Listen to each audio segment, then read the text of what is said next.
Yeah, kamusta benta ng ano, karotot? Okay naman. Okay naman? Mga ganitong ano, magkano? 60. 60 benta na to?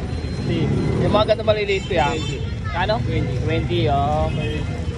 Mabuti yan ang binibenta mo, hindi paputok. Mas maganda na po yung karotot kaysa Paputok. Dahil pag paputok, nakakaputol ng daliri, no? Tama naman, kuya. Ayos ka, kuya. Tuloy mo lang yan. Nakakabenta ka rin. kaya karotot ito eh. Okay, karotot, oh. Kesa naman to, benta niya yung ano, benta niya yung kaputok, eh, ito binibenta niya, walang bawal. Pwede kang mag-ingay. Diba?